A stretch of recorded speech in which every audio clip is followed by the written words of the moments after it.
C'est au taux de remplissage de la salle qu'on voit la qualité de l'intervenant.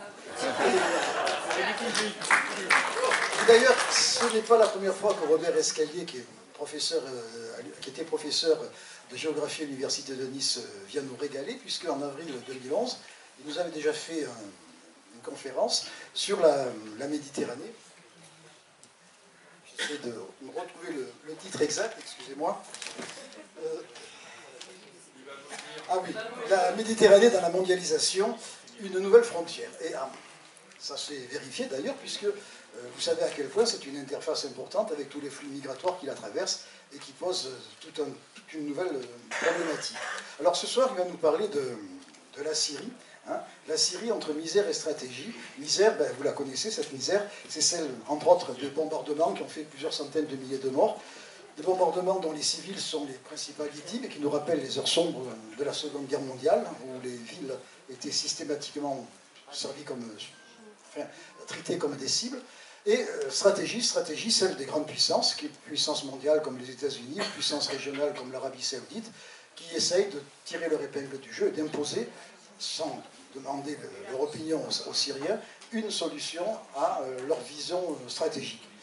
Alors Robert va nous proposer quelques clés, des clés, de toute façon il en convient lui-même, hein, qui n'ouvriront pas toutes les portes, dont certaines sont encore cachées, mais qui essaieront de nous permettre de mieux comprendre ce qui se passe, le drame terrible qui se passe là-bas. Donc on va commencer la conférence, mais auparavant je vais vous quand même sacrifier à quelques rituels. Hein. Les premiers concernent les portables, que vous n'oublierez pas, selon la formule consacrée, de rallumer en sortant. Vous n'oublierez pas non plus de penser au vigile qui a besoin d'étrennes et pour qui un chapeau est disposé à l'endroit stratégique près de la sortie. Et enfin, je vous rappelle les prochaines conférences.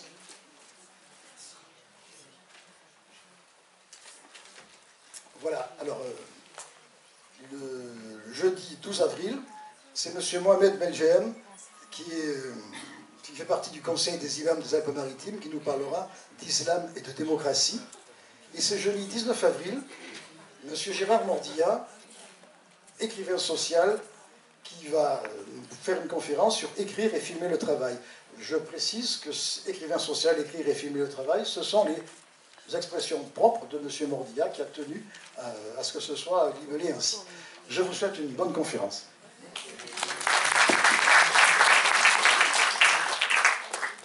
Bonsoir, j'espère que vous arrivez à m'entendre.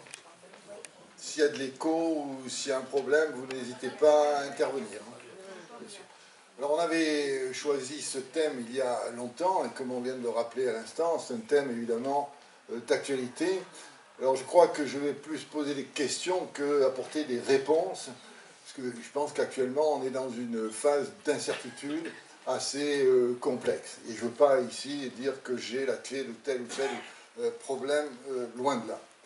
La Syrie est en effet un pays aujourd'hui martyrisé, entré dans une nouvelle phase d'horreur, selon les mots d'aujourd'hui ou de hier du haut-commissaire de l'ONU en Syrie. Un pays qui est détruit aujourd'hui en très grande partie et qui demeure toujours sous les bombes, un pays disputé aussi par de nombreuses forces antagonistes régionales ou internationales.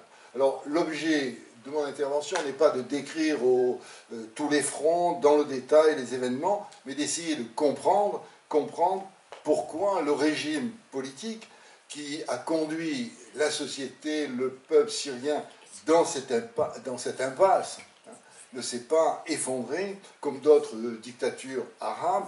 Pourquoi tant de forces contraires s'acharnent aujourd'hui sur ce pays? Alors pour répondre à ces questions, je vous propose une démarche méthodologique que j'inscris sur cette diapositive pour éclairer. Dans une première étape, je vais rappeler les fondamentaux de la Syrie. On l'oublie trop souvent. Et je crois que c'est important de connaître ces fondamentaux pour essayer de comprendre ce qui s'est passé. Ensuite, nous verrons rapidement, l'instauration de l'autocratie, de la dictature du clan Assad. Et enfin, dans une troisième étape, nous interrogerons sur la Syrie, enjeu stratégique en effet, et sur l'internationalisation du conflit, ce qui n'est pas achevé loin de là. Alors, sur les fondamentaux, Quelques remarques de géographie simples, mais je crois utiles. C'est que la Syrie n'est pas un grand pays, c'est un pays de 185 000 km², donc 2 fois et demi à peu près de moins inférieur à la France, qui est marqué par la continentalité et par l'aridité, comme le révèle cette image satellitaire. C'est-à-dire que les 9/10 du territoire sont des territoires de steppe et surtout des territoires désertiques. Et la Syrie ne dispose alors que d'une médiocre façade méditerranéenne, comme on peut le constater ici ou ailleurs, sur ces différents cas. 3 régions à peu près concernent cet espace. 3 régions que je schématise rapidement. À l'ouest, dans cette zone-ci, c'est le Djebel Ansarié qui domine le littoral, et cette région est le domaine des minorités. Minorité chrétienne, ismaélienne, mais surtout la minorité alaouite, qui est au pouvoir depuis 48 ans avec le clan Assad. C'est une région, on l'appelait souvent l'Alouistan. Alouistan, c'est-à-dire une possibilité pour les Alaouites à la fin du conflit de se replier sur cette zone qui deviendrait une sorte de zone de refuge. Et puis la deuxième grande partie, région de la Syrie, c'est celle que l'on appelle le croissant fertile, c'est-à-dire cette zone que je présente pour aller plus vite ici, vous voyez que je suis avec la flèche, et qui va à peu près de Damas, Homs, Hama et Alep, c'est-à-dire c'est la Syrie que l'on pourrait qualifier la Syrie utile, celle que le clan Assad au pouvoir n'a jamais voulu abandonner, celle sur laquelle il a depuis toujours mis le paquet, tant au niveau investissement avant la guerre civile, qu'aujourd'hui le paquet sur les bombardements ou actions armées, etc. Et puis il y a sur ce territoire qui apparaît ici en blanc, le triangle qu'on appelle le triangle désertique de la Syrie, qui a été pendant un laps de temps important abandonné à Daesh, à l'État islamique, jusqu'à la reconquête récente de Raqqa. Donc c'est un premier point utile. Je dis, si vous voulez rencontrer des hommes, vous les rencontrez dans la partie ouest et nord du territoire, comme l'indique cette carte de la répartition des populations. Vous voyez, c'est vide et c'est plein. Je crois que c'est important pour comprendre. Quels sont les pays voisins de la Syrie? Il est bon de rappeler que nous avons comme pays à l'est l'Irak. L'Irak est un pays à majorité chiite qui reste demeuré longtemps dans une impasse chaotique. On le sait. Au nord, la Turquie. Hier, c'était une Turquie kémaliste. Aujourd'hui, c'est une Turquie islamique sous l'autorité du président Erdogan qui dirige l'AKP, le parti qui lui permet de demeurer au pouvoir depuis le début des années 2000. Et Erdogan a, je dirais, une idée essentielle, c'est celle de ne pas laisser au peuple kurde, c'est-à-dire à ces régions septentrionales, la moindre autonomie. Autre pays que l'on doit prendre en considération, c'est le Liban et la Jordanie, qui sont aujourd'hui des pays en crise de surpopulation. C'est-à-dire que ce sont de petits pays qui ont accueilli un nombre considérable de réfugiés irakiens, puis enfin, palestiniens, irakiens et aujourd'hui syriens, et qui sont au bord de l'implosion, je dirais, démographique. Et enfin, autre pays proche c'est Israël, bien sûr. Israël qui est un observateur attentif et qui est un observateur dominateur aussi dans cette région. On observe sur cette carte que la Syrie est une zone de passage entre la Méditerranée et la Perse. Ce pays se situe au cœur du Moyen-Orient, et donc la Syrie bénéficie, si on peut dire, d'une situation tout à fait exceptionnelle qui en fait un enjeu stratégique. Et la Syrie est constamment placée sous le regard prégnant de l'Arabie saoudite, sunnite, et sous le regard prégnant aussi de l'Iran, chiite, deux pays qui se disputent l'hégémonie régionale. Voici ce que je voulais dire pour commencer. Un point d'histoire maintenant sur l'origine de ce pays, de l'État syrien. C'est un État qui est de création extrêmement récente et c'est un État qui s'est fait sur un territoire que l'on qualifie souvent de rapetissé par rapport à ce que fut la grande Syrie, ce que l'on appelle en arabe Bilad al-Sham, c'est-à-dire le pays de Damas. Et lors de la Première Guerre mondiale, allié aux Austro-Allemands, l'Empire ottoman a menacé les intérêts britanniques. Free me veut, je ne le veux pas, c'est toujours le même schéma. Donc l'Empire ottoman menace les intérêts britanniques parce qu'il se trouve sur la route des Indes. Aussi, l'Angleterre promet aux Arabes qui sont sous la tutelle ottomane un royaume indépendant. Indépendant si ces Arabes s'engagent à leur côté. C'est un mensonge d'État, c'est évident.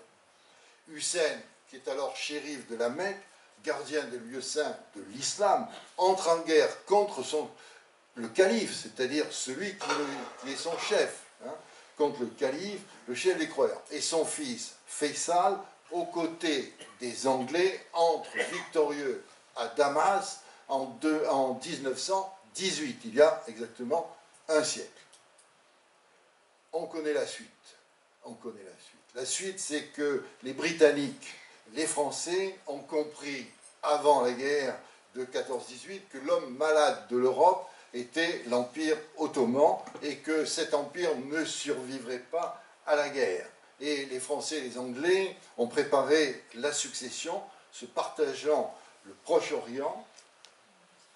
Voici le projet de découpage des territoires arabes sous domination ottomane. Donc c'est ce qu'on a appelé les accords Sykes-Picot, du nom des deux négociateurs, l'un anglais, l'autre français. Et ces deux négociateurs se sont partagés, vous le voyez sous les yeux, d'un côté en bleu ce qui devait revenir à la France, mandataire, et en jaune et dans cette couleur marron, la zone de Bagdad qui est devenue l'Irak.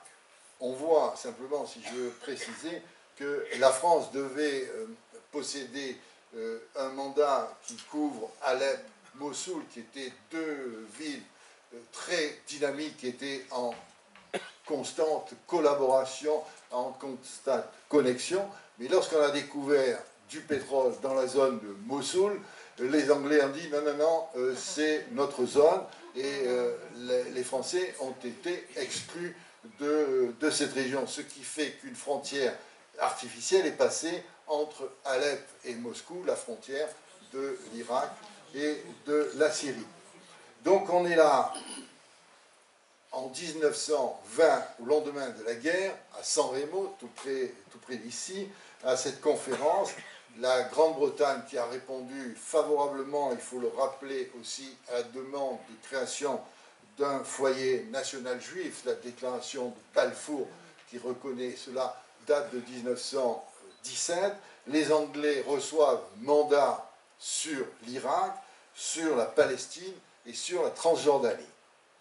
À San Remo, la France devient mandataire de deux territoires, enfin deux pays, deux États, le Liban et la Syrie.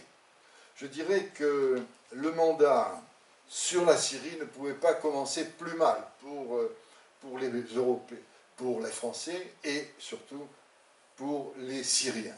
Les Syriens qui ont été amputés de leur partie sud et qui est divisée alors en 5 proto-États, en 5 petits États, l'État de Damas, d'Alep, du Djebel Druze, des Alaouites et l'État du Liban. Donc 5 États qui sont fédérés, puis regroupés, à l'exception du Liban.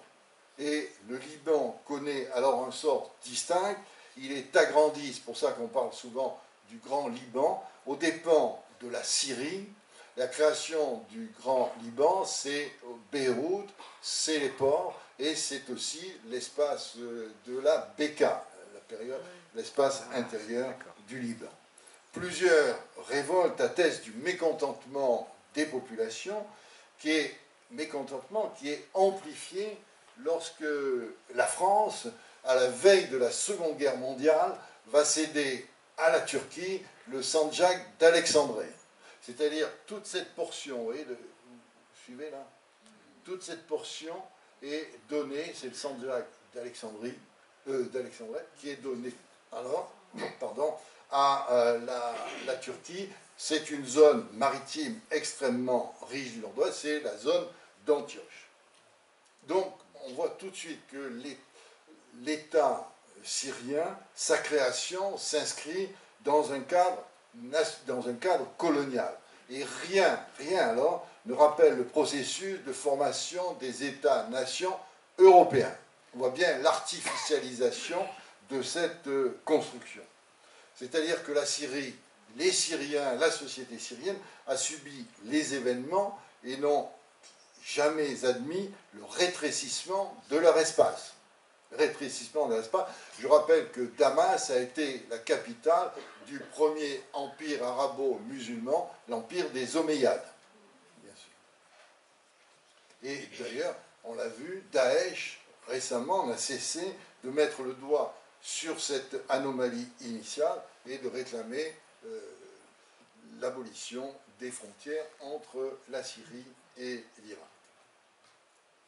Autre élément majeur à prendre en considération, c'est quelle est cette société, la société syrienne. C'est une société que l'on peut qualifier de mosaïque, qui est complexe et, je crois, toujours en quête de nation.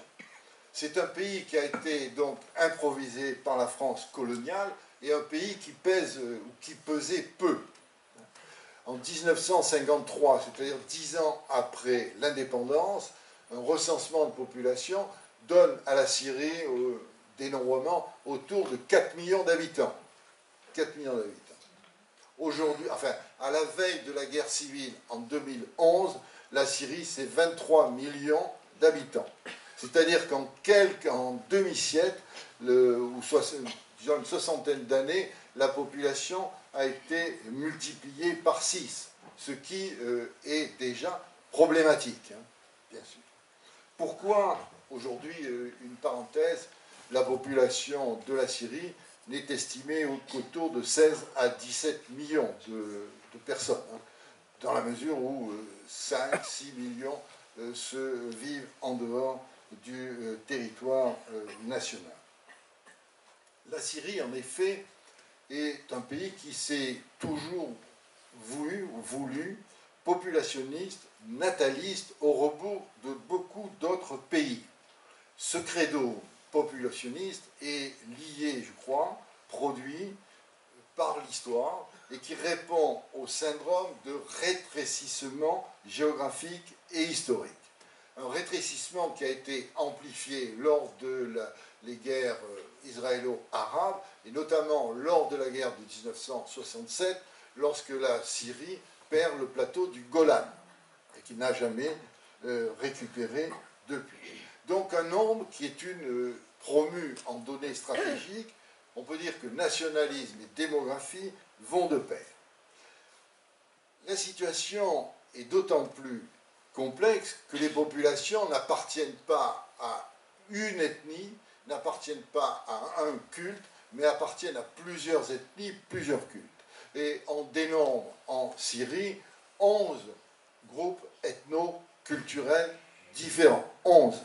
Il y a 6 secondaires, comme les Yézidis, comme les Turkmènes, les Ismaéliens, et puis il y a 5 groupes ethno-culturels plus importants.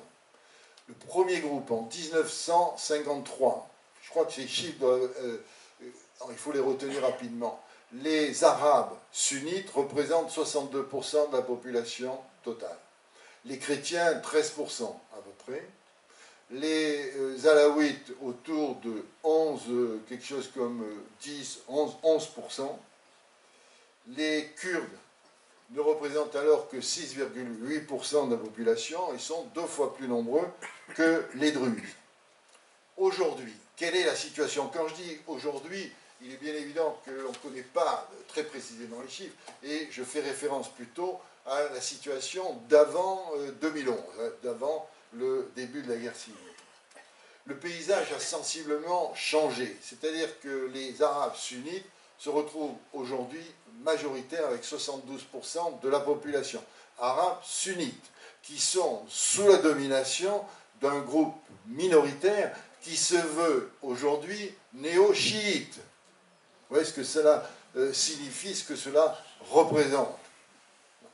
Et les chrétiens ont vu leur proportion au sein de la population diminuer considérablement. On ne sait plus aujourd'hui combien ils sont. Ils étaient autour de 5% à la veille de 2011. Pourquoi 5%? Parce que les chrétiens ont adopté le modèle de la famille réduite plus tôt que les autres, c'est-à-dire une transition démographique plus précoce, et que nombre de chrétiens ont quitté le territoire, notamment les bourgeoisies alépines ou les bourgeoisies damesquines, lorsqu'il y a eu des réformes économiques qui ont été réalisées par le Bas en particulier. Les Druzes ont connu une évolution comparable à celle des chrétiens. Ceux qui ont vu leur population augmenter sérieusement, ce sont les Kurdes. Les Kurdes ont ce que l'on peut appeler aujourd'hui encore une fécondité débordante qui est en réponse à leur situation de nation. Eux sont une nation, mais sans État. Il y aurait tout un développement à faire. Ils sont aujourd'hui entre 30 et 35 millions et se partagent entre 4 États, dont la Turquie, l'Est turc et le nord de la Syrie. Et enfin, le groupe des Alaouites aujourd'hui a conservé à peu près la même proportion, se situe autour de 10,5% de la population totale. Et cette communauté, 10,4% total, à travers le clan des Assad, impose son pouvoir politique à la majorité sunnite. Alors, qui sont ces Alaouites? Qui sont les éléments dominants, hier et aujourd'hui encore? Ils sont originaires du Djebel, vous voyez ici, sur cette carte on les voit très bien, en couleur à peu près violet. Ils sont originaires du Djebel Ansarié.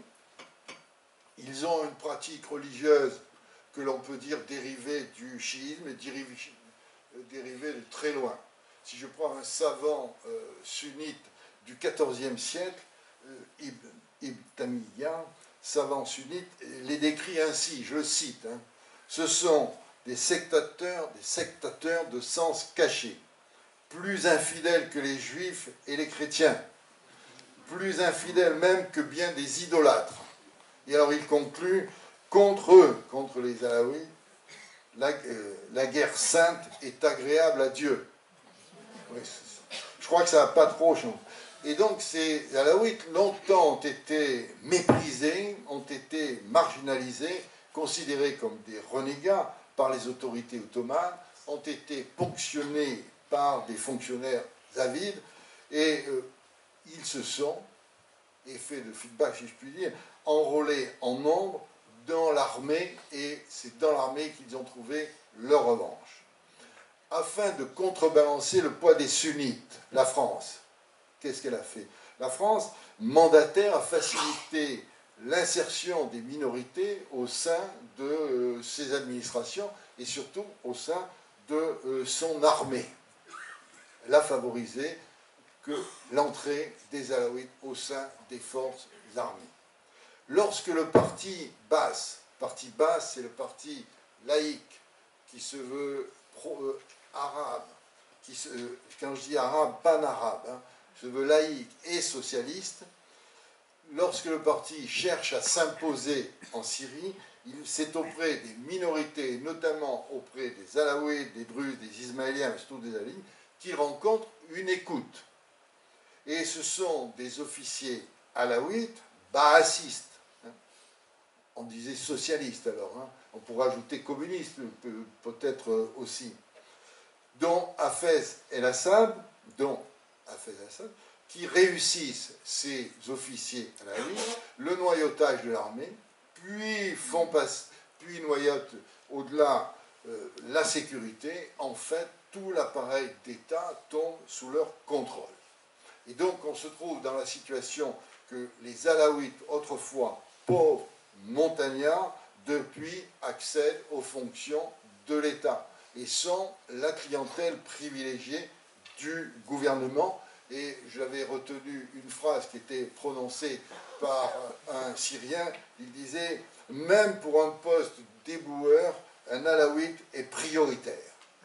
Et ce qu'il faut retenir, c'est que même si une fraction des Alaouites proche de la famille du dictateur a obtenu des postes d'influence et s'est enrichi, la logique clientéliste couvre l'ensemble de la communauté. Et vous imaginez bien l'après-guerre et la situation dans laquelle vont se trouver les Alaouites par rapport à l'ensemble de la population.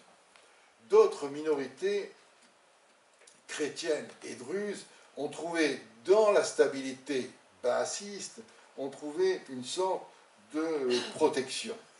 Et nombre de chrétiens ont adhéré au discours sécuritaire des dirigeants syriens, disant que sans leur protection, et je cite, Dieu seul sait ce que les chrétiens pourraient devenir.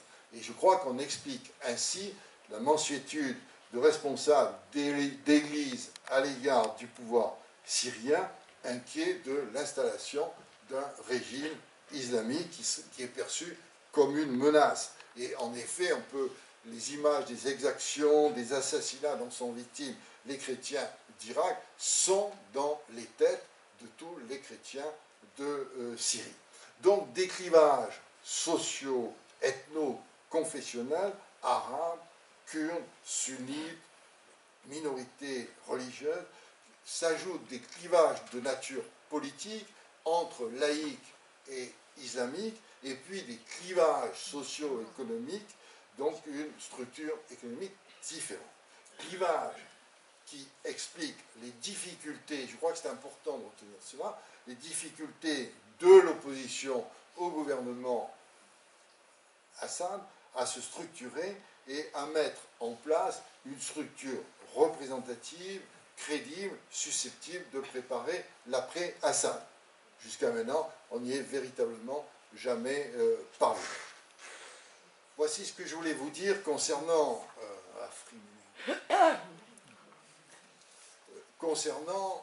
ces fondamentaux syriens. J'ai évidemment, je suis allé très vite, j'ai quelque peu caricaturé, mais je crois que l'essentiel est dit, il faut retenir ces éléments. Deuxième partie que je voudrais développer, l'installation de la dictature. C'est-à-dire, en gros, l'installation, Jean-Pierre Philud dirait, l'installation des Mamelouks au pouvoir, en fait. En 1963, arrive au pouvoir en Syrie, après moult événements sur lesquels je passe, le parti Baas, qui a été fondé, on doit le rappeler, par un chrétien et par un musulman, et un parti qui, je répète, qui se veut pan-arabe, laïque et socialiste. Et donc les premières réformes qu'il réalise sont la nationalisation des moyens de production, ça nous parle. Deuxième aussi, c'est une réforme agraire. Et donc, des transformations qui ébranlent l'ordre ancien, suscitent le mécontentement des classes possédantes, mais suscitent aussi l'adhésion des bénéficiaires. Je crois que cela, on l'oublie. Dans le monde rural, nombre d'agriculteurs profitent de la redistribution des terres, une redistribution partielle, des terres, mais jusqu'ici aux mains de très grands propriétaires fonciers. Et donc la situation des ouvriers agricoles, la situation des métayers, des khamès, est améliorée sensiblement. Quant aux villes, en milieu urbain, les fonctionnaires, les agents de l'État forment ce qu'on pourrait appeler le noyau des classes, le noyau dur des classes moyennes, et sont choyés par le gouvernement du bas. C'est-à-dire que, et c'est ce qu'il faut retenir, qu'il y a deux groupes majeurs, deux clientèles fidèles et redevables aux bases. Et c'est la raison pour laquelle Hafez el-Assad s'est toujours dit héritier du Bas, hein, bien sûr. C'est un fait important. Le radicalisme de certains dirigeants d'alors, des années 63-67, la perte du plateau de Golan en 1967 suscite au sein du gouvernement syrien d'alors des tensions qui sont mises à profit alors par le ministre de l'Intérieur qui s'appelle Hafez el-Assad, ministre de l'Intérieur de 67 à 70. Et Hafez el-Assad va se montrer suffisamment fin, habile, pour s'emparer du pouvoir dans l'année 1970, c'est-à-dire que le clan Assad est au pouvoir depuis 48 ans en Syrie. Alors, par quel mécanisme, processus, l'homme fort Assad installe-t-il son autorité? Alors, je crois que c'est assez simple. Il crée un nouveau parti qu'il appelle le Front National Progressiste, qui se réclame du Bas. Mais progressivement, il va vider au fil des ans de tout contenu idéologique son parti. Son parti fait qu'aucune opposition n'émerge, à l'exception des islamistes.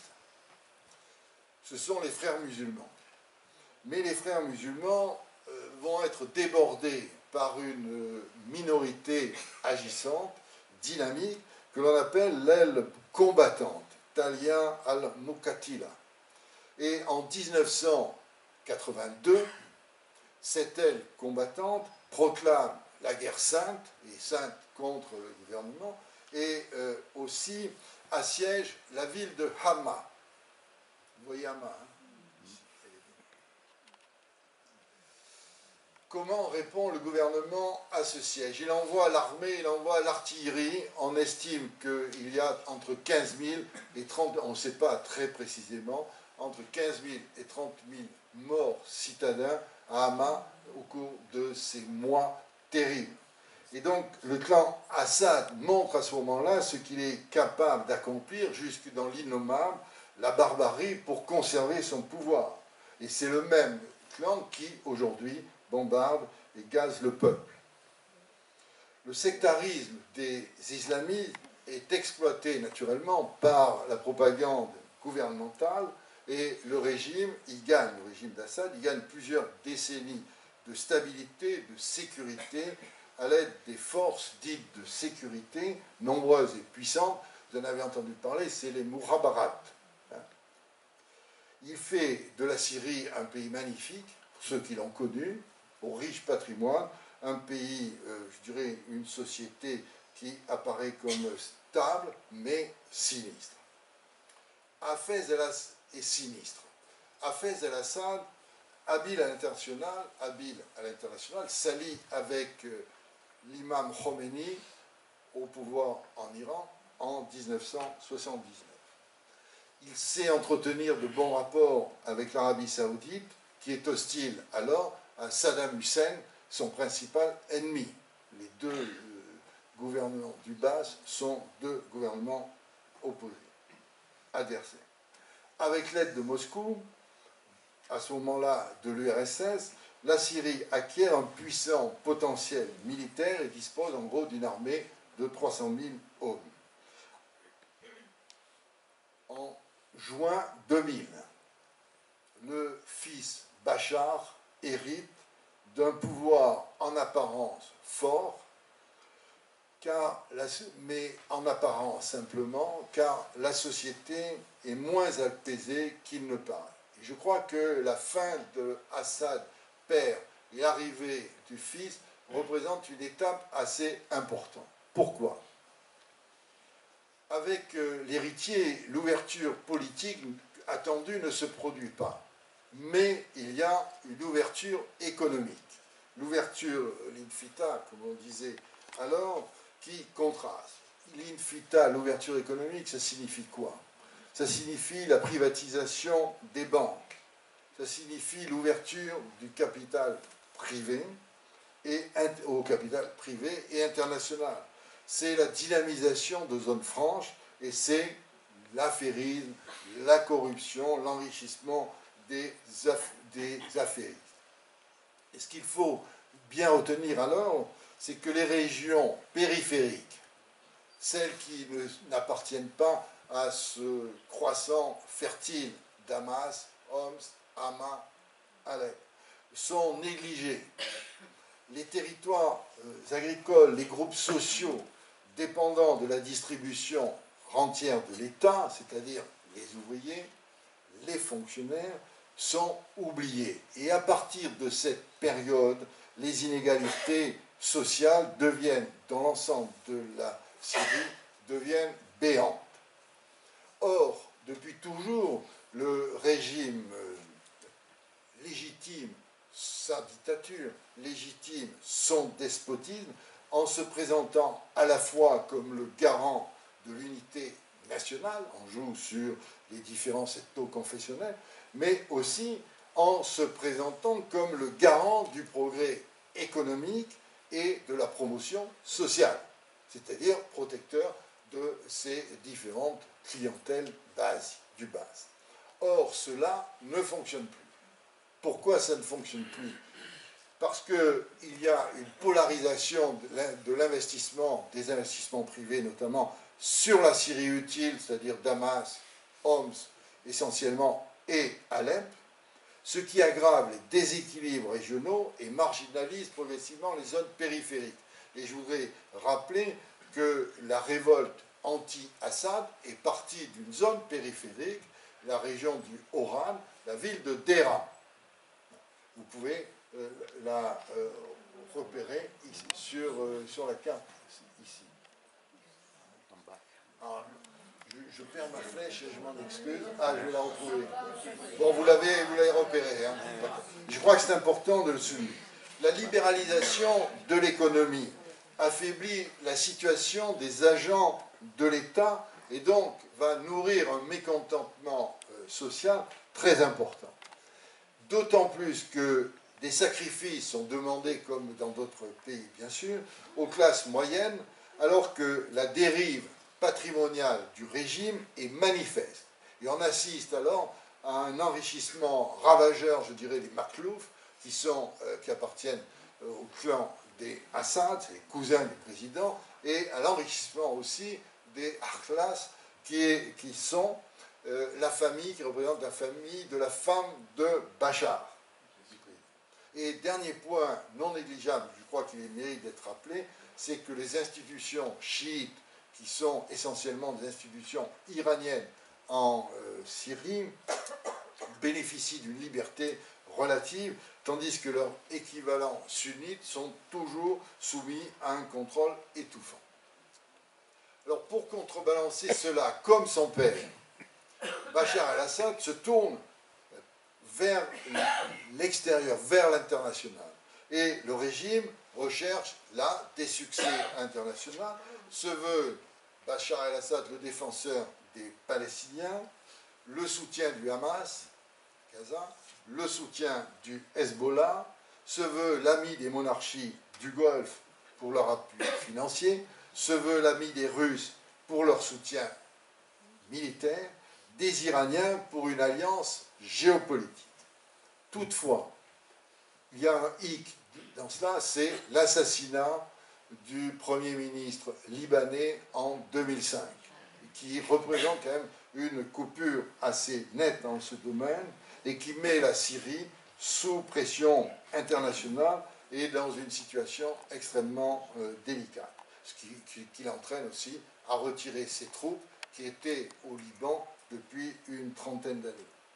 Et donc, ces difficultés qu'il rencontre au plan intérieur comme au plan international provoquent le raidissement du régime qui s'appuie de plus en plus sur les organes de sécurité, l'armée, la police, noyautée par les Alaouites. Et c'est dans ces circonstances que naît la contestation du régime au printemps, au début de l'année 2011. Que se passe-t-il au début de l'année 2011 en Tunisie, en Égypte, au Yémen, on le sait, et je crois que cela éveille ou réveille des consciences, des envies, et pendant plusieurs mois, en 2011, des cortèges de contestataires du régime défilent pacifiquement tous les vendredis à la sortie des mosquées. Vous devez vous souvenir de ces images, vous voyez, de défilés de personnalités, de personnes, hommes, femmes, essentiellement quand même plutôt des hommes que des femmes en Syrie, mais il y a quand même un mélange des personnes âgées et d'autres qui le sont beaucoup moins, et qui contestent la présence de ce gouvernement qui est, sur lequel on porte un jugement de plus en plus négatif. Ces rassemblements, au fur et à mesure de l'année, deviennent de plus en plus importants, malgré la surveillance politique, malgré les bavures sanglantes de ce qu'on appelle les chabias, c'est-à-dire ces hommes de main du régime, des manifestations qui réclament la fin de l'état d'urgence, qui réclament la libération des détenus politiques et la lutte contre la corruption. Or, et c'est très important, le pouvoir s'enferme dans le déni, un déni total de réalité. Et la propagande d'État évoque un complot internationaliste, traite les contestataires de terroristes, alors même qu'il va permettre la libération des islamiques tendances djihadistes qui sont dans ces prisons. Et pendant que les Mukhabarat, ces organes de sécurité, embastillent par milliers des opposants non violents, des centaines de djihadistes sont libérés afin d'accréditer la thèse de la propagande officielle. La collusion entre sécurité syrienne et mouvements terroristes a été relevée à maintes reprises, ce qui, évidemment, explique qu'un engrenage dramatique puisse se mettre en place. Je ne rentre pas dans le détail de cet engrenage, on va y revenir quand même. Mais ce que je voudrais dire tout de suite, c'est que les séquelles de la guerre civile sont déjà considérables par le nombre des victimes, des blessés, des personnes handicapées, des gens traumatisés. Près de la moitié de la population a quitté son foyer. Vous vous rappelez, 23 millions. La moitié a quitté son foyer. 5 millions vivent à peu près en exil et 7 millions ont trouvé refuge auprès d'une famille ou dans une autre région. Les villes, les quartiers historiques sont détruits, ainsi que les infrastructures de transport, de santé, etc. L'économie est exsangue, les camps de réfugiés sont pleins. Ce qu'il faut dire, c'est pour nous et pour d'autres, c'est que le retour des Syriens, à ce jour, chez eux, est inenvisageable. Il est inenvisageable car tout est en ruine. Rien n'a été reconstruit et les populations qui ont tout perdu ne peuvent pas accepter la gouvernance de ceux qui sont responsables en grande partie de leur situation actuelle. Malgré les déclarations favorables que le gouvernement Assad a fait récemment, on peut douter, pour des raisons évidentes, on peut douter qu'il accepte le retour de ces populations qui ne peuvent être que des opposants résolus à sa gouvernance. Pendant ce temps de souffrance sociétale, d'effondrement de l'État, les forces antagonistes s'affrontent, se disputent l'espace. On va essayer de comprendre pourquoi, tant dans ce cadre que je viens de décrire ici, un cadre dramatique, un cadre de destruction, de délitement de l'État, des sociétés, autant d'intérêts extérieurs s'intéressent à ce territoire. C'est l'objet de ma troisième partie qui voudrait être la partie essentielle. La Syrie, j'ai intitulé « Enjeux stratégiques et internationalisation du conflit ». Je vais rappeler deux faits, ou plusieurs faits pour commencer, simples. D'abord, c'est que la situation géographique, stratégique de la Syrie, au cœur du Proche-Orient, est exceptionnelle. Ce qui fait que le vide va attiser toutes les convoitises. Je voudrais vous montrer la carte de la Syrie. Je voudrais rappeler aussi la diversité de la société, l'existence de minorités ethniques, culturelles, c'est-à-dire qui représentent des lieux de clivage, et rappeler aussi que la majorité sunnite est sous domination d'un pouvoir néo-chiite. Donc autant de traits qui sont favorables, bien sûr, à l'internationalisation du conflit. Alors, l'engrenage. L'engrenage, comment se retrouve-t-on en Syrie avec des armées d'Iran, du Liban, de Turquie aujourd'hui, ou autre.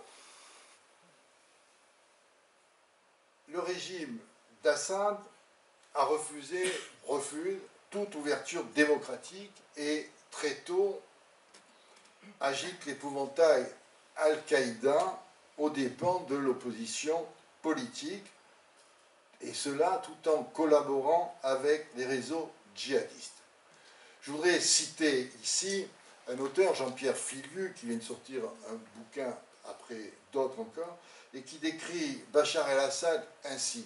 Il dit « Bachar el-Assad, je cite, pousse la logique du pompier pyromane hérité de son père à des niveaux de perversité sans précédent. » Et moi j'ajouterais que plutôt la ruine de son pays, plutôt la mort de centaines de milliers de Syriens, aujourd'hui près de 400 000, plutôt que l'abandon du pouvoir politique, plutôt que le vote démocratique. Il est bien évident qu'avec 72% de sunnites, si vous faites voter démocratiquement la population, il y a peu de chances pour que vous vous retrouviez au pouvoir, quand vous êtes un alaoui.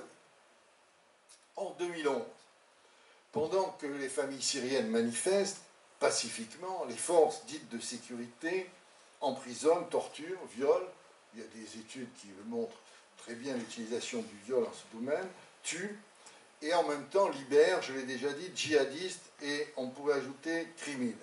C'est-à-dire qu'à partir de ce moment-là, les violences se généralisent, s'emballent. Et je dirais que les démocrates qui sont manifestés très tôt sont débordés par les islamistes modérés, qui le sont ensuite par les radicaux, puis par les salafistes, puis par les djihadistes qui professent un islam de combat. Au début, les déserteurs, il y a de nombreux déserteurs de l'armée, il y a des milices d'autodéfense qui se rassemblent au sein d'une armée, ce qu'on va appeler la SL, armée syrienne libre. Armée qui, très tôt, manque de tout et qui est rapidement dépassée comme impuissante. Un pays lui apporte une aide, c'est le Qatar, et l'aide que le Qatar produit, disons, accepte pour l'ASL, l'Arabie Saoudite conduit l'Arabie Saoudite, la pousse à financer d'autres groupes armés, brigades salafistes, fronts islamistes, qui sont hostiles aux démocrates et hostiles à l'ASL. Les pétromonarchies se disputent même le parrainage de ces groupes, tandis que, entre guillemets, de généreux mécènes s'activent au profit de mouvances djihadistes. Le front Al-Nosra, qui représente, rattaché à Al-Qaïda, qui est devenu, il a eu plusieurs noms, qui est devenu notamment Al-Fatah al-Sham, et puis son concurrent, financé aussi, un concurrent attrape tout, le front de l'État islamique en Irak et en Syrie, désigné sous l'acronyme que vous connaissez bien, l'acronyme arabe Daesh. Daesh qui se présente comme un mouvement salvateur, seul fidèle au Coran, profondément anti-chiite et perçu très vite comme anti-iranien. C'est un sentiment, je dirais, utile, qui est manipulé aussi par les mollahs iraniens. Je crois qu'on rentre dans une certaine complexité. Une certaine. Je vais essayer de dégager de cette complexité quelques éléments intéressants qui permettent peut-être de mieux comprendre ce qui se passe aujourd'hui. Le régime d'Assad nie toujours l'existence d'un mouvement d'opposition et la propagande martèle qu'il est la cible d'une campagne de déstabilisation terroriste livrée et financée par une coalition de services américains, israéliens, saoudiens, européens. Des accusations qui sont qualifiées par des spécialistes comme des accusations délirantes, mais qui sont reprises, qui sont relayées, qui sont amplifiées même à Téhéran et à Moscou, qui sont les deux alliés indéfectibles du régime. Les officiels syriens proclament que leur pays tient la ligne de front face à Al-Qaïda, ce qui ne manque pas d'impressionner toujours les minorités. Assad et son clan concentrent leurs forces sur les territoires qui sont jugés essentiels à la survie du régime et négligent les périphéries. Négligent les périphéries. Quelles périphéries? Le nord, kurde. On va voir la naissance, la volonté d'une naissance d'un État kurde, ce qu'on va appeler nord-syrien, le Rojava. Néglige aussi toute la partie désertique, la partie est, les zones désertiques et l'Euphrate qui sont laissées à Daesh longtemps, même Palmyre, le joyau Palmyre.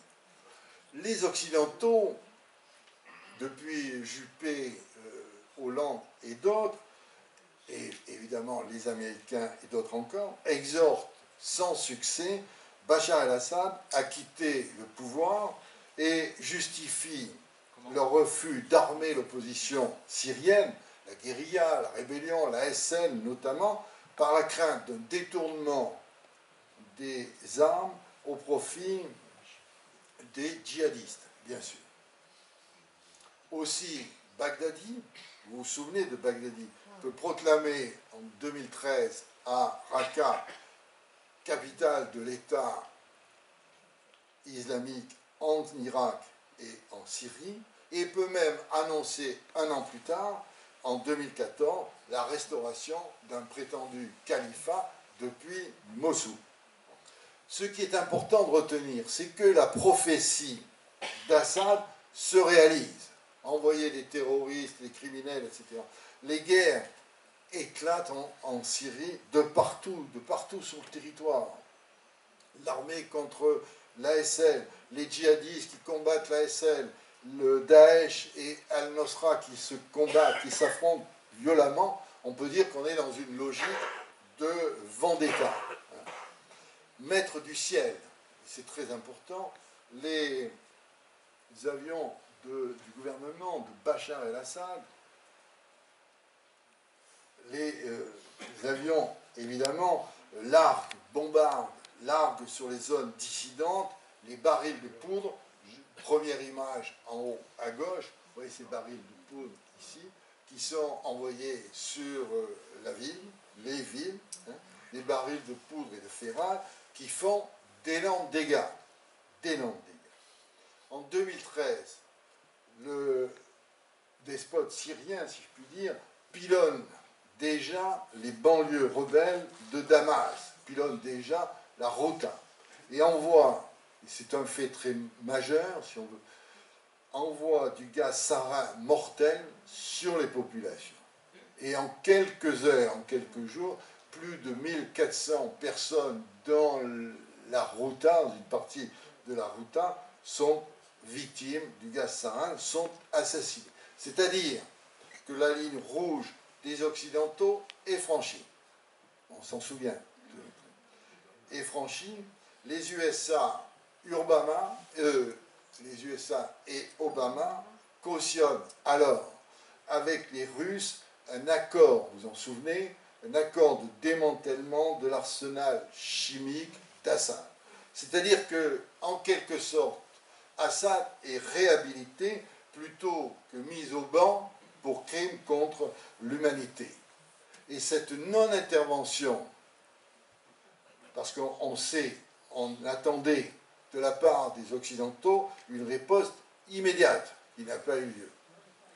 La non-intervention, c'est comme une mise hors jeu de la première puissance du monde qui, pour la première fois, ne va pas participer directement à la recherche d'une résolution du conflit, pourtant situé au cœur de la région la plus stratégique du monde. C'est un tournant majeur. La scène politique en est complètement chamboulée, si je puis dire. C'est-à-dire qu'ayant horreur du vide, les Russes vont occuper le terrain pour se refaire et certains vous diront expérimenter de nouvelles armes. C'est le temps de Vladimir Poutine. Le président russe s'engage en faveur d'Assad au nom de la lutte antiterroriste, mais en fait, les premiers touchés par son aviation sont les forces rebelles syriennes.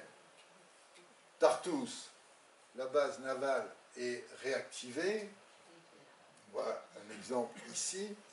On crée un aéroport militaire à proximité de l'attaqué pour les Russes, et alors ceux-ci vont, ce que l'on pourrait appeler sonner la charge, d'autant que les forces gouvernementales sont en 2013 déjà épuisées et en grande difficulté, enregistrant de nombreux revers. C'est encore plus vrai en septembre 2015, quand, sous couvert de lutte contre Daesh, Moscou va écraser sous les bombes la rébellion, notamment à Alep. Et il faut se rappeler ce qu'a été Alep, sous les bombes. Et c'est des bombes russes, d'Assad et de la Russie. Dans l'esprit de Poutine, la Russie a retrouvé son rang et est capable d'intervenir loin de ses frontières quand ses intérêts majeurs sont en jeu. Et la Pax Poutina, comme l'on dit, est en marche alors, mais elle réclame des aides. Quelles aides? Qui peut aider Poutine à trouver une solution à ce conflit sans fin? Ces aides viennent de l'Iran, mais je dirais plutôt de la République islamique, qui représente le bras armé terrestre et qui va pérenniser lui aussi le régime Assad. À cet effet, l'Iran mobilise différentes forces. Quelles forces? D'abord, Al-Quds, c'est-à-dire l'unité d'élite des gardiens de la Révolution, ce que l'on appelle, vous le connaissez, les Pasdaran, qui jouent un rôle très important en Syrie aujourd'hui, sous l'autorité d'un général extrêmement habile, Hassan Soleimani. Il mobilise aussi l'Iran, les brigades chiites d'Irak, les brigades chiites d'Afghanistan. Quelles sont ces brigades? Ce sont les brigades des Hazaras, qui sont considérées comme une minorité un peu méprisée par la majorité des Pashtuns en Afghanistan. On mobilise aussi, et cela va être très important, le Hezbollah libanais, bien sûr. C'est-à-dire que l'Iran chiite apparaît de plus en plus comme un parrain, sinon comme le parrain qui assure la survie du régime et à qui le régime doit tout. Un parrain qui apparaît à beaucoup, arabes et sunnites notamment, comme envahisseur.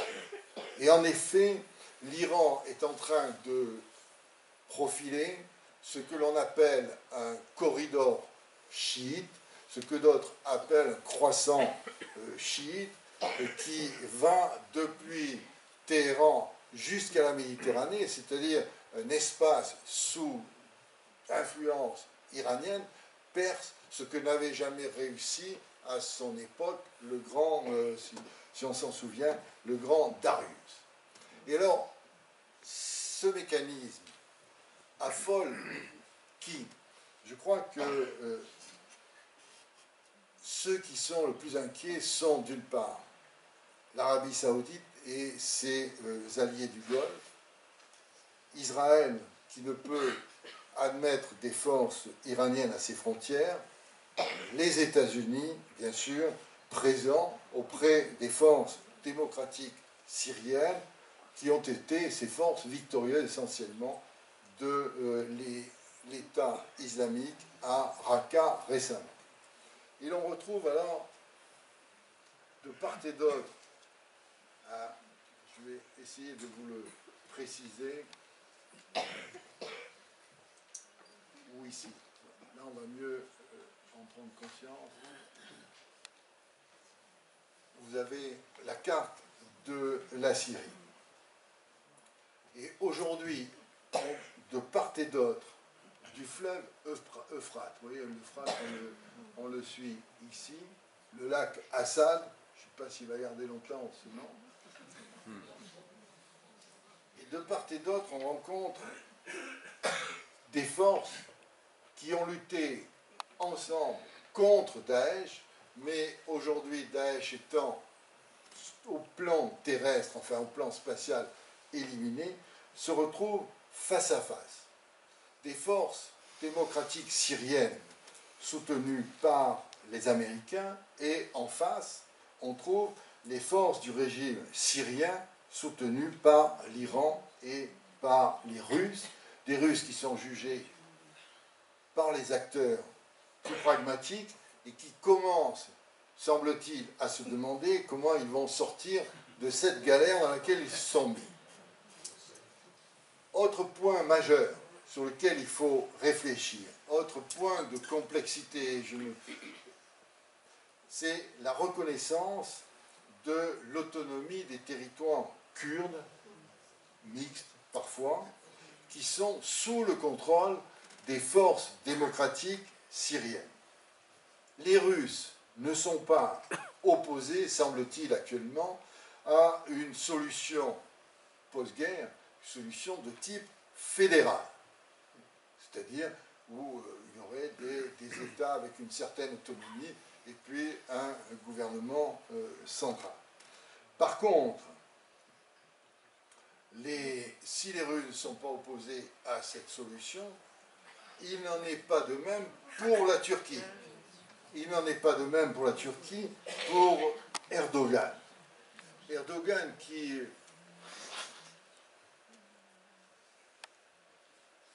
voit, il suffit de parler de Kurdes comme voir un chiffon rouge et il réagit aussitôt. Donc on assiste à des face-à-face aujourd'hui que je trouve de plus en plus, ou que les acteurs peuvent trouver de plus en plus problématiques.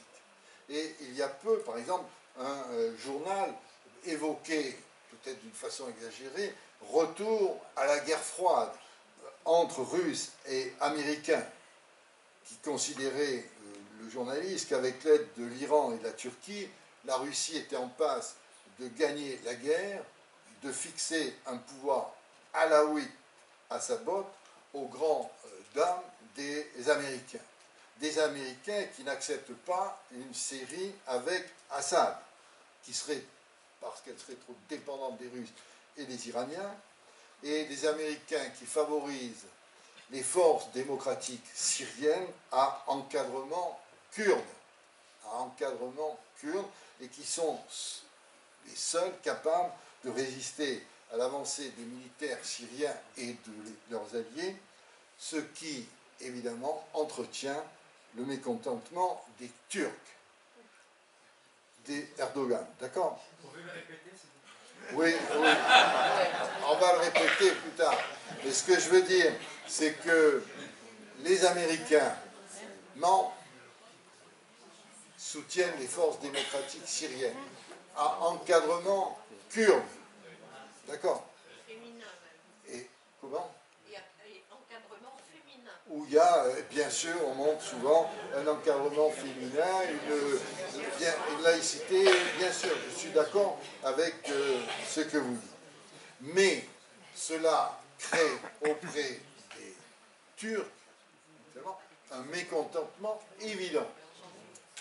Mais ce mécontentement qui, disons, est très bien reçu par la Russie poutinienne, puisque ce sont deux membres de l'OTAN qui se trouvent dans des situations d'opposition fortes.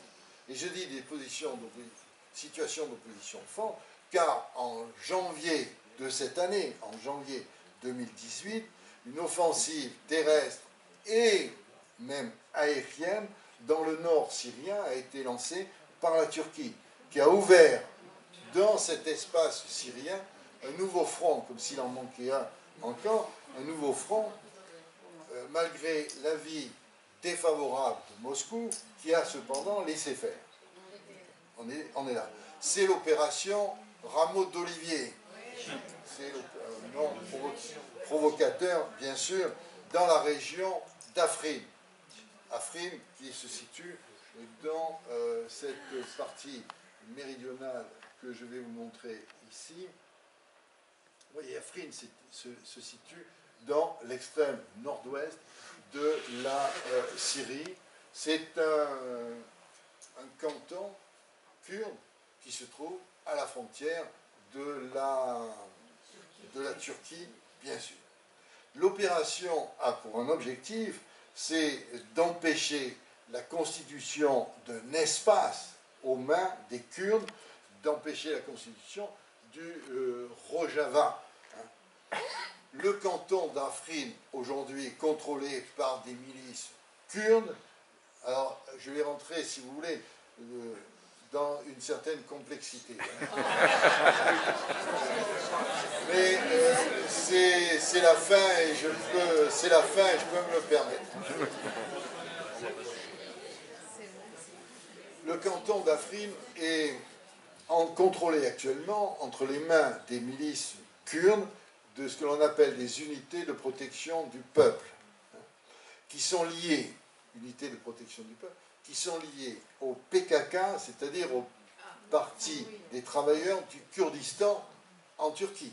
Le PKK, vous vous souvenez, qui sont classés, le PKK est classé par bien sûr les Turcs, par les Américains, par les Européens, comme vous êtes aussi bien informés que moi. Et ces milices sont soutenues aujourd'hui par Washington. Et oui, Washington soutient. La Russie, un peu troublée, a laissé faire, et Ankara est dans une manœuvre que certains appellent une irresponsable échappée solitaire. On verra, mais au moins 2 membres de l'OTAN sont en opposition, et je rappelle que cela réjouit Moscou. C'est la raison pour laquelle, il y a 15 jours, à Ankara, Erdogan a rencontré le secrétaire d'État américain, Rex Tillerson, afin d'éviter que la région, sans doute, bascule dans une grande guerre portant sur la question des territoires et sur la question des frontières. Pourtant, et ça sera ma dernière remarque, pourtant, je me demande actuellement si la principale menace ne serait pas le conflit qui s'ouvre en ce moment entre l'Iran et Israël. Quand je dis Israël, évidemment, et son protecteur, les États-Unis, bien sûr, avec tous les risques d'escalade potentiels. On a vu à un moment, cela s'est produit à la frontière du plateau du Golan, où il y a eu des bombardements, et les Israéliens n'ont pas cessé d'intervenir constamment dans la guerre. Dès qu'il y avait une base qui développé, et plus d'Iraniens a été systématiquement attaqué. En conclusion, la conclusion elle a été donnée par le ministre des Affaires étrangères français, Jean-Yves Le Drian, qui se démène en allant à Moscou, en allant à Téhéran, et en disant « le pire est devant nous ». On ne peut, je crois, qu'être pessimiste quant au devenir de la situation syrienne. En fait, les évolutions récentes que j'ai essayé de rappeler brièvement ici dévoilent des dynamismes qui dépossèdent complètement le peuple syrien du droit de définir son propre destin. Et je pense qu'aujourd'hui, c'est à Moscou, ou à Téhéran, ou à Ankara, sans doute aussi à Washington, à Riyad, à Jérusalem, que sera tranché le sort de la Syrie.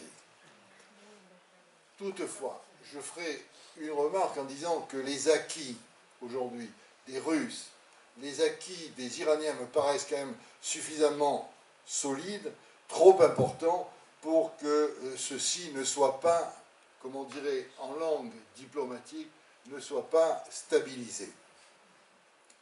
Il paraît néanmoins peu probable que l'alliance qui a été nouée entre la Russie, l'Iran et la Turquie puisse perdurer longtemps.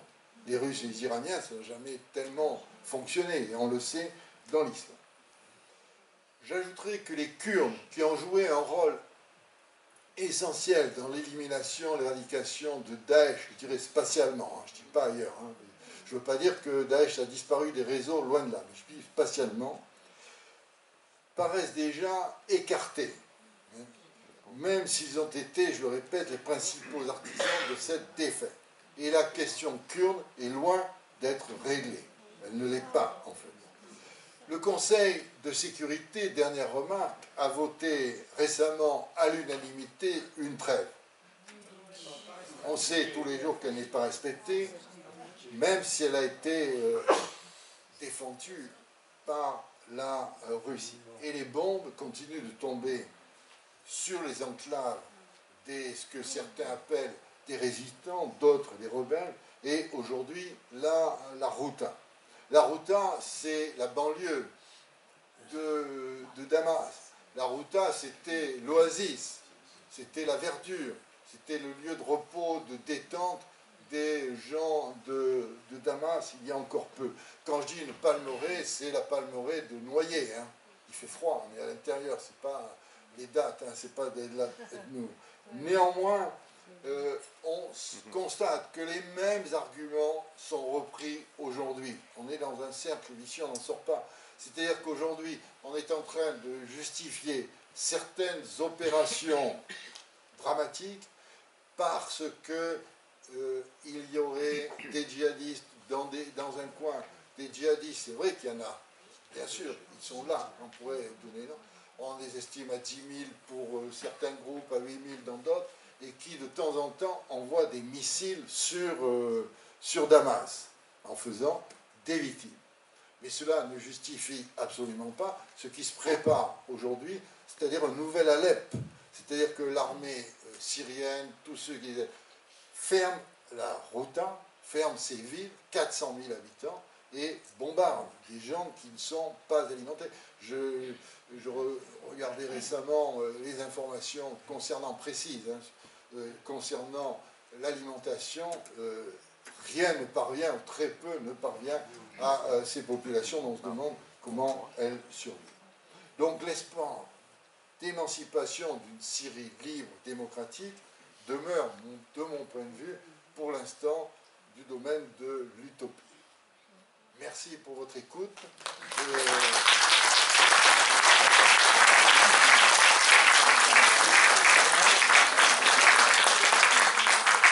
J'ai senti que tout le monde ne partageait pas tout, et j'attends maintenant des remarques, des discussions argumentées, solides. La parole est à vous.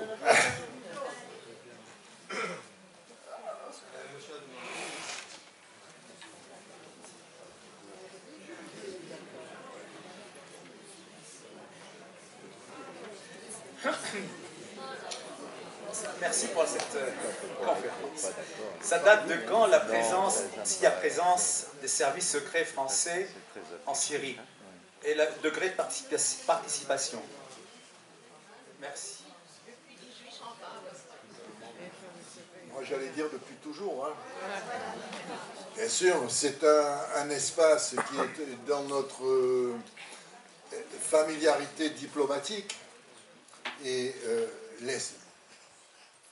l'État français, sous différentes formes, est toujours présent.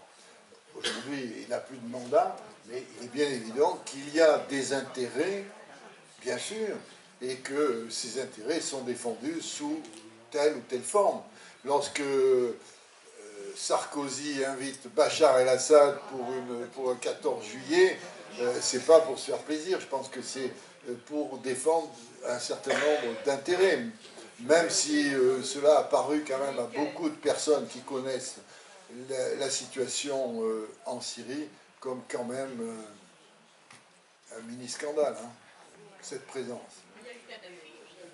Oui, bien sûr. Est-ce qu'il y a d'autres questions?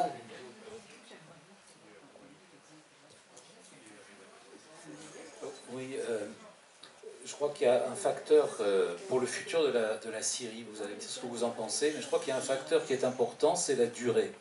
C'est-à-dire que toute la classe moyenne pratiquement syrienne est partie, d'abord parce qu'elle était martyrisée, et ensuite parce qu'elle avait un petit peu les moyens de payer les passeurs. Et plus cette classe moyenne va rester longtemps à l'extérieur, moins elle va trouver des moyens de s'enraciner dans les pays d'accueil. Donc qu'est-ce que pourrait être une Syrie avec 4 millions, parce que c'est pas si important dans les pays du tiers-monde, la classe moyenne non plus, elle est urbaine. Donc dans des villes détruites avec une classe moyenne éduquée qui est à l'extérieur, comment peut-il y avoir une future Syrie démocratique? Oui, bien sûr. Oui. J'ai pas de réponse, hein, parce que actuellement on n'a pas de réponse à cette question, mais qui est une question essentielle, bien sûr. Hein. Bien sûr que les Syriens qui sont les premiers qui sont partis, c'est ceux qui avaient les moyens de partir, bien sûr, et ceux qui ont les moyens en Syrie de partir, ce sont soit des gens instruits, médecins, avocats, etc., donc toutes ces classes moyennes supérieures auxquelles vous passez. Bon, on peut, les affairistes, enfin les hommes d'affaires sont partis aussi, bien sûr. Quoi qu'ils gardent aussi des intérêts, parce que l'informalité règne aussi aujourd'hui dans ces lieux. Hein. Mais je suis absolument d'accord avec vous, on est dans une situation catastrophique. C'est-à-dire que tous les gens qui pourraient être les cadres d'un développement futur, pour l'instant, ne s'y retrouvent plus. Et ce sont des 5-6 ans de non-éducation des enfants syriens. Et c'est assez majeur. Hein. Et c'est des frustrations gigantesques. Le viol dans ces territoires a été quelque chose qui s'est banalisé de la part des Mouhabara, des Chabia, etc. Il y avait des prisons de viol. Et ça, vous imaginez les effets psychologiques que cela peut créer auprès des populations. Donc il y a toute la question. Ensuite, qu'est-ce qu'on va faire ensemble? Je crois que je n'ai pas de réponse à cela. Oui, je voulais faire une observation. Dans votre présentation, il y a le risque d'interpréter cette confrontation actuelle en une confrontation à caractère politique, bien entendu, mais également religieuse. Il y a...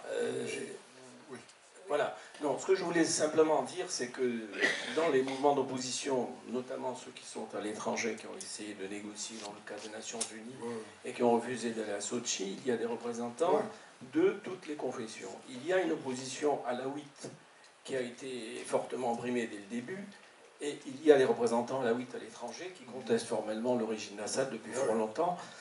Et dans l'armée d'Assad, les malheureux troufions qui sont envoyés au front, c'est souvent des sunnites, puisque la population alaouite, comme vous le disiez, est minoritaire, hein, 10% de la population, grosso modo. Et le drame des minorités, notamment des chrétiens d'Orient, les Druzes et en particulier, c'est que très longtemps, pour des raisons liées à les politiques dictatoriales, ont nécessairement courbé les chines et accepté le principe du plus fort. Alors le problème, c'est un problème de démocratie avant tout, puisque prochainement, j'ai vu qu'il y avait un sujet sur démocratie et islam, et sachant que dans le cadre des États sunnites environnants, les minorités religieuses, même si ces États se proclament démocratiques, il n'y a qu'à voir l'exemple de l'Égypte, le choix est très restreint, puisque les chrétiens, les coptes, n'ont pas accès à des fonctions. La fonction présidentielle, par exemple, a été écartée, elle est réservée aux sunnites. Et le drame des minorités, c'est de se retrouver dans un statut de protégé, de dhimmi. Et c'est pour ça que le problème essentiel, c'est le problème de l'accès à la démocratie.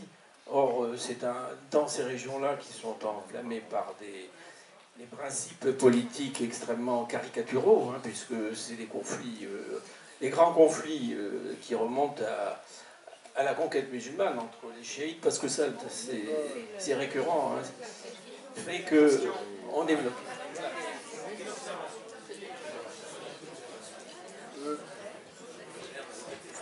Moi, j'ai souligné la présence de l'hétérogénéité de la société syrienne.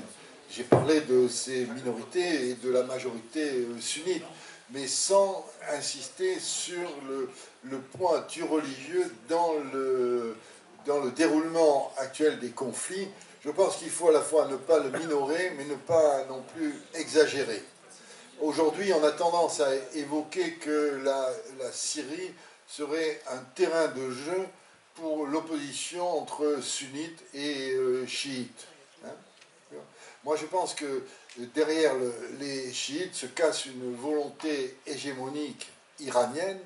Hein, et derrière le sunnisme, il y a l'Arabie saoudite qui se veut hein,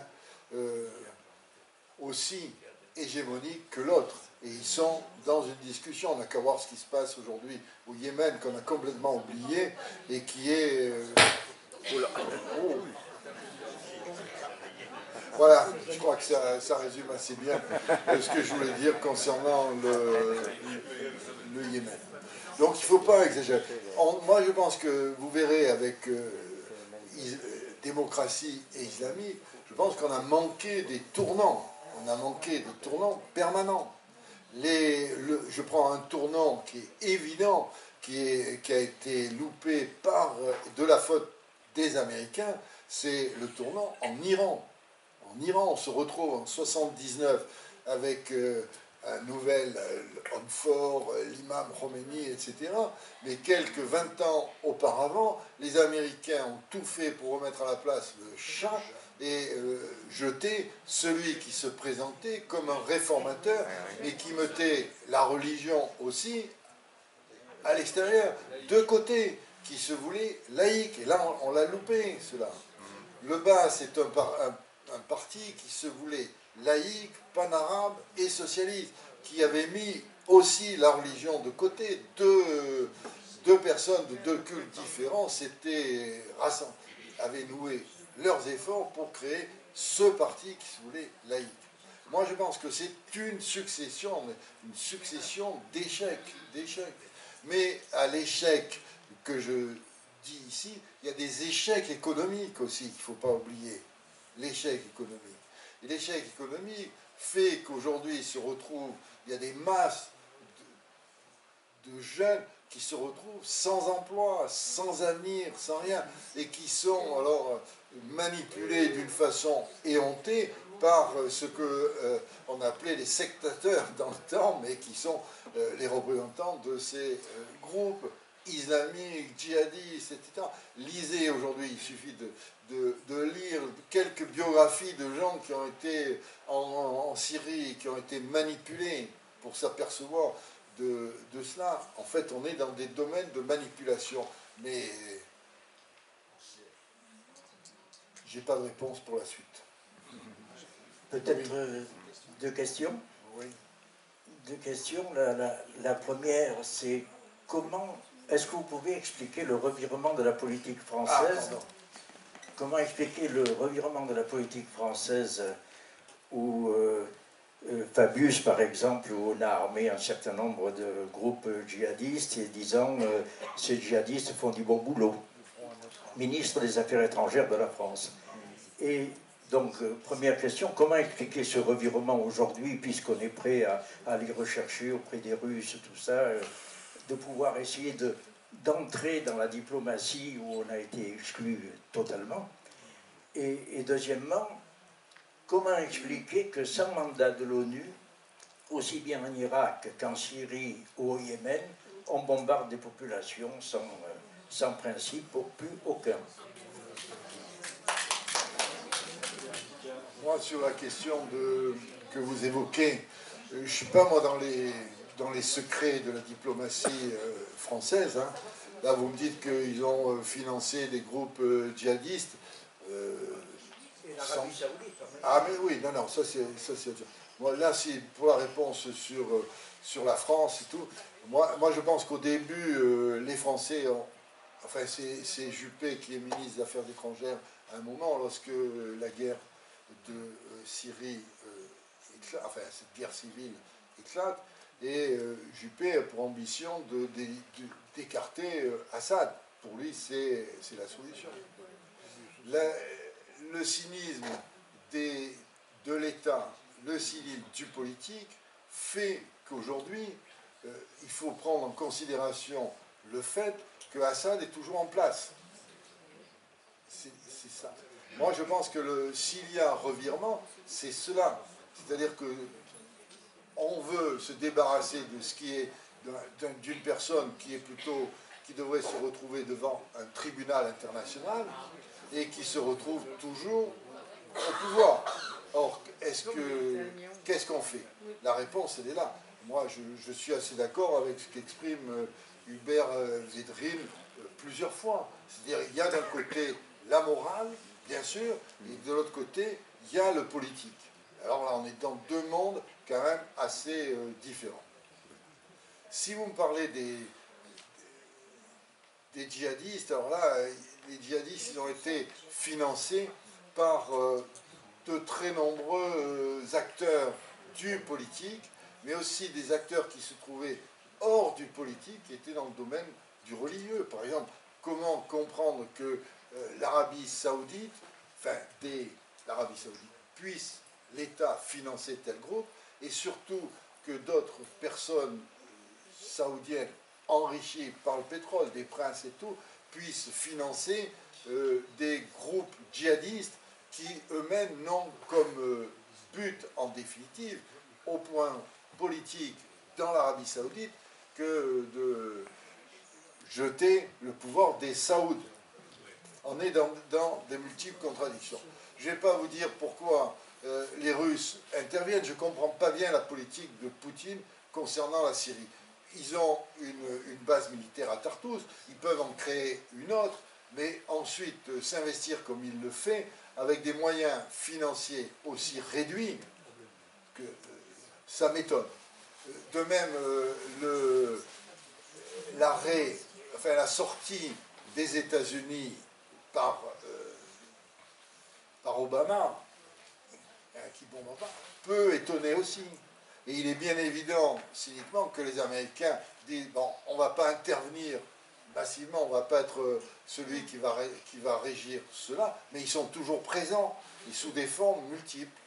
Et je ne peux pas vous dire quelle forme. Ce que je peux souligner, c'est que l'US Air Force est toujours là, présente, et lorsque les armées d'Assad, Iran, se rapprochent un peu trop de ces forces démocratiques syriennes, les Américains bombardent, interviennent.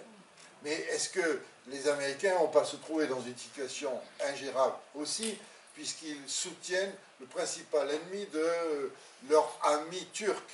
On se trouve dans des situations aberrantes. On est dans quelque chose de très courageux, je dirais, parce que pour ma part, je crois connaître quand même la question et on ne voit pas de solution. Si vous allez me dire que l'Arabie Saoudite bombarde le Yémen, c'est une évidence.